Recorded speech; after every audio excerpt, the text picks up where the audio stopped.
volta para o segundo bloco de hoje do Hora Geral e agora é hora de conhecer um pouco mais de esportes. Vamos lá?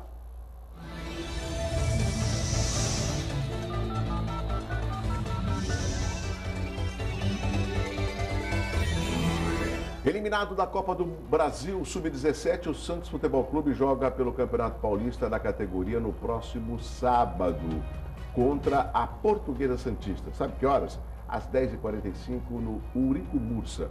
O time alvinegro empatou com o Fluminense em 1-1 pela segunda partida das quartas de final da Copa do Brasil Sub-17 no Estádio das Laranjeiras, no Rio de Janeiro.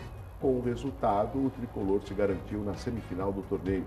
Eles venceram a primeira partida por 2-1 na Vila Belmiro. Nossa convidada de hoje já está aqui, Daniele Bordignon, advogada. Tudo bem, Daniele? Tudo bem, Douglas. Você logo cedo. Bom dia. Eu fico imaginando a forma com que as pessoas já devem falar teu sobrenome. De tudo quanto é Bordignon. jeito, tudo quanto é jeito. O sobrenome do meio, então, é pior ainda, Qual é? né? Qual é o É o Maximovitz. Não.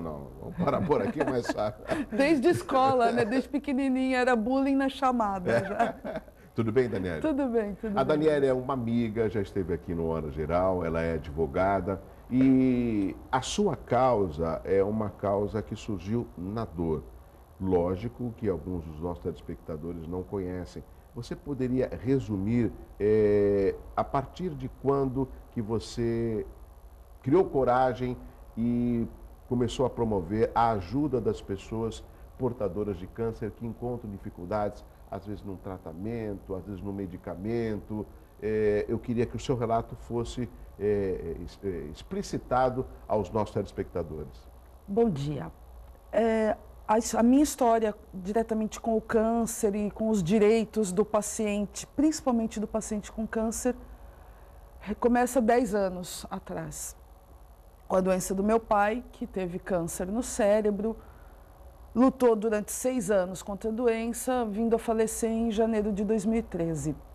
Durante o tratamento dele, nós passamos por vários problemas de acesso a tratamento, a remédio, o tratamento que eu digo completo, né? Fisioterapia, quimioterapia, radioterapia, cirurgia. Até no finalzinho da vida dele, quando ele precisou de home care. E eu digo, tudo isso foi com briga, nada foi amigável. E mesmo você tendo um plano de saúde... Mesmo tendo um plano de saúde, e à época era um plano de saúde bom. Não era um plano de saúde simples, Sim. básico, era um plano de saúde bem completo. Desde a biópsia, o nosso plano de saúde se recusou a pagar a radioterapia, a quimioterapia. Então, lá em janeiro de 2007, finalzinho de 2006, começou a luta judicial pelo tratamento dele. E o que eu observei, e ele comentava muito comigo na época, era que, poxa, ele falava para mim, eu tenho condição, eu tenho um bom plano de saúde, eu tenho uma boa condição financeira, eu posso custear isso. E a gente começava a pensar, e aqueles que não podiam? E aqueles que não tinham plano de saúde? Ou tinham um plano de saúde mais simples? Ou não tinham informação, né? Porque a informação é muito escassa no nosso país. Lógico. Nós achamos que, porque nós temos a informação perto da gente, que é algo comum. E você começa a conversar com pessoas mais simples, e aquilo que para a gente é simples também, eles desconhecem. Então, isso tudo, a gente começou a pensar... e fomos, devido à doença, fomos conhecendo outras pessoas dentro do hospital, dentro da sala de espera do médico, dentro da quimioterapia, fomos conhecendo outros pacientes. Eu fui buscar ajuda para mim, como familiar, para poder ajudar o meu pai, para poder ajudar minha mãe. Fui buscar ajuda em grupos de apoio, principalmente nos grupos virtuais. Eu falo isso... Ainda da época do Orkut, né, do saudoso Orkut, tinha os grupos de câncer cerebral, eu venci um câncer, o nome do câncer, né, que era o glioblastoma. E eu fui entrando nessas comunidades e conhecendo pessoas, e muitas delas, talvez não mais o paciente, mas os familiares estão comigo até hoje. Hoje no Facebook, né?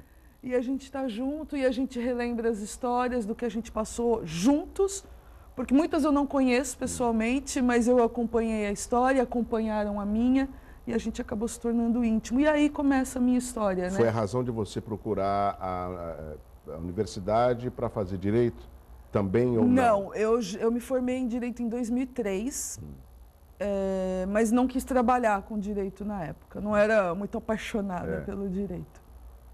Eu fui trabalhar na área de logística, com transportes, com container. E a minha ligação com o direito mesmo vem da necessidade da saúde do meu pai. Eu falo que o primeiro processo realmente que eu fiz inteiro, que eu me senti vital para ele, foi o caso do meu pai, foi contra o plano de saúde. Agora, Daniele, o seu exemplo que você resumiu aqui para os telespectadores do Hora Geral, parece que não chega a contagiar algumas pessoas. O telespectador vai entender. Recentemente teve um garoto, um adolescente, que também veio a falecer na Santa Casa porque não tinha um médico oncologista. Semana passada. Exatamente, na semana passada. Eu não sei se você chegou a conhecer um pouco esse caso ou não, mas ele também não vai ser o primeiro e não será o último. E nós estamos numa região que todos os dias a gente vê nos jornais uma região próspera, principalmente a cidade de Santos como uma cidade polo, né? Como uma advogada, como um cidadão, como que a população pode cobrar dos nossos representantes uma melhora no quesito saúde, lembrando que toda semana a gente tem uma notícia triste ligada à área médica. O caso desse menino foi lamentável, né? Porque ele precisava de um oncologista pediatra e um profissional especializado no tipo de câncer que ele tinha, que eu não vou lembrar agora o tipo do câncer. Não tem problema. Eu concordo que um hospital não é capaz de ter todas as especialidades. Mas o governo, o Estado, enquanto sua obrigação de fornecer saúde, ao meu ver, ele tem que ir buscar e trazer esse profissional para você. Ou, pelas vias dele, ele devia ter levado essa criança onde quer que fosse. São Paulo tem, aqui do lado, é obrigação. O que faltou foi a inércia do poder público, como dizia meu pai, o deixa que eu deixo. Né? Não vou fazer nada, vamos esperar, só que câncer, eu falo do câncer e outras doenças, o câncer principalmente, ele não pode esperar. Ele não tem espera 30 dias, espera 15 dias. Quantas pessoas você conhece que do diagnóstico para o falecimento foram 10, 15 dias, uma semana? Então, o câncer não pode esperar. Conseguimos, vamos ver, vamos deixar, olha, eu vou fazer um telefonema. Não tem. Então, para mim, foi descaso, foi pouco caso, foi lamentável o que a administração pública, de Santos, nesse caso, fez com essa criança. Foi uma omissão. Se não podiam trazer, tinham que ter levado. E isso é para ontem, isso não é para amanhã, não é para 15 dias. É obrigação do Estado fornecer saúde. E, ao meu ver, essa obrigação é ilimitada. Não podemos engessar a obrigação do Estado no fornecimento de saúde. Ela é ilimitada. Esse é um tema que a gente levaria um programa inteiro discutindo e não encontraríamos uma solução. Porque o problema da saúde não é de hoje, acaba sobrecarregando a cidade de Santos, como a principal cidade da região, e muitos atendimentos, até do Vale do Ribeira, acabam vindo para a cidade de Santos. Se você passar aqui no Guilherme Álvaro de madrugada, você vê a quantidade de carros, de pessoas com placa. Exatamente, de Miracatu, de Eldorado, de registro, porque em busca de um tratamento.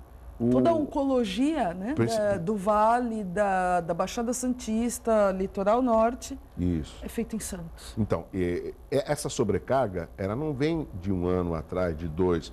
Isso já se estende há muito tempo e eu não vejo uma movimentação por parte das autoridades do governo do estado, né? E também uma pressão por parte dos municípios aqui na região metropolitana.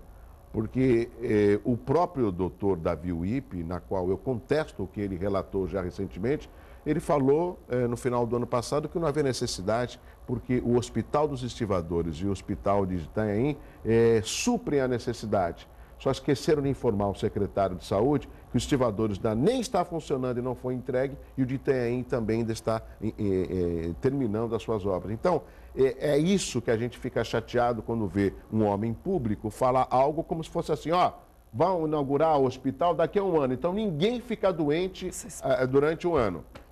Isso é brincar com o cidadão, não é? Achar que a gente tem cara de palhaço, né? É bem...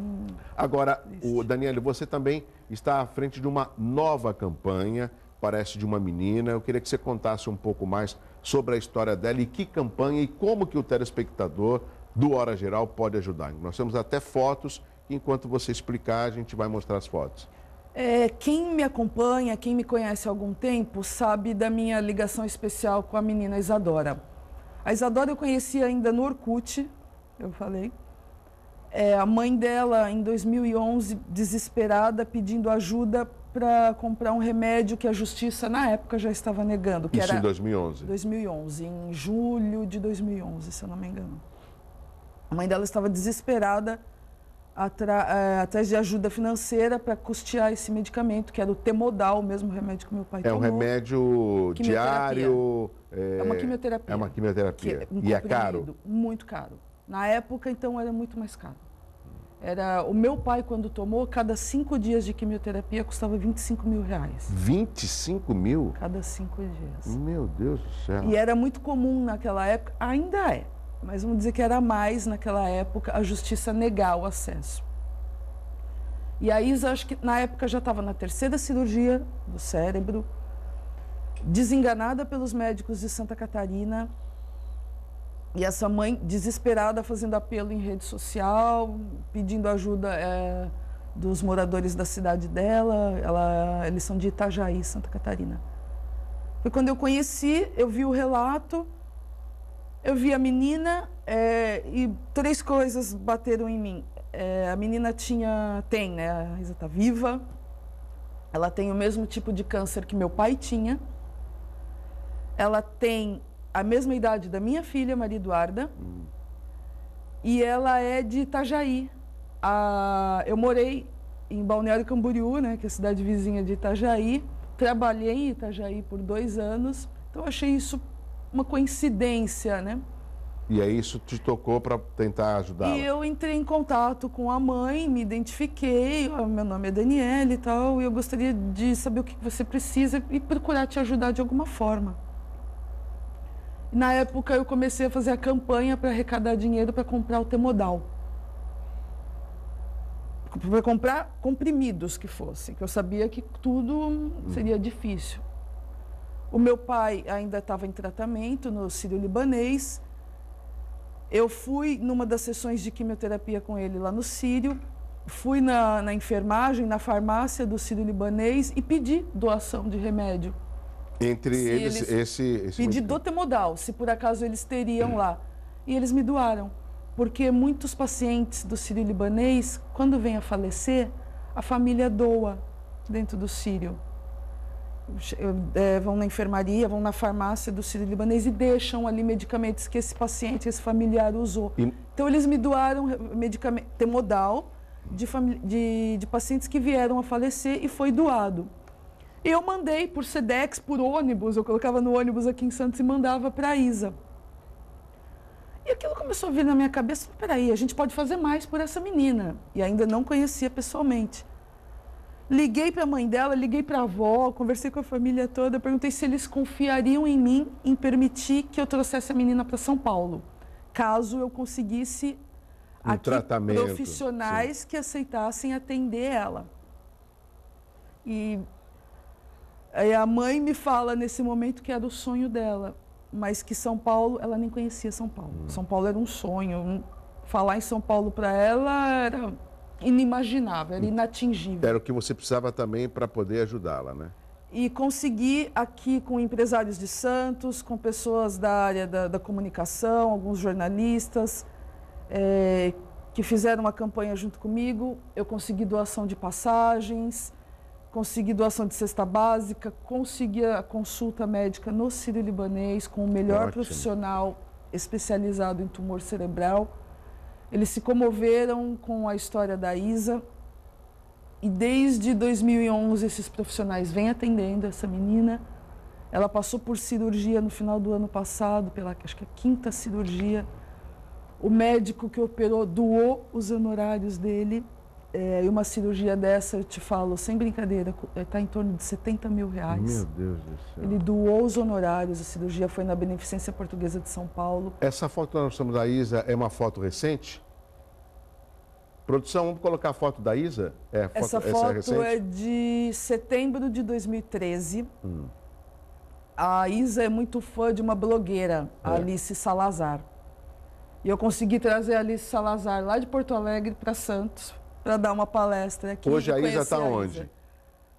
Hoje, se diz hoje mesmo, Isadora, ela está em Itajaí. Está em Itajaí. Tá em Itajaí. Ela deve vir a São Paulo daqui uns 10 dias para quimioterapia. Claro, sim. E o quadro dela de saúde hoje está estacionado, equilibrado? O tumor voltou. Voltou? Voltou depois da cirurgia de novembro, infelizmente. O tumor, o glioblastoma, ele é um câncer extremamente agressivo, mas expõe extremamente nisso.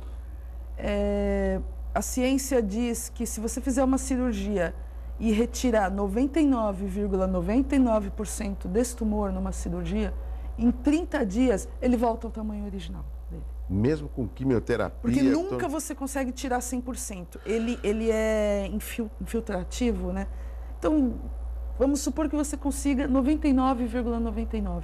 Em 30 dias, ele é tão agressivo que ele volta ao tamanho original dele.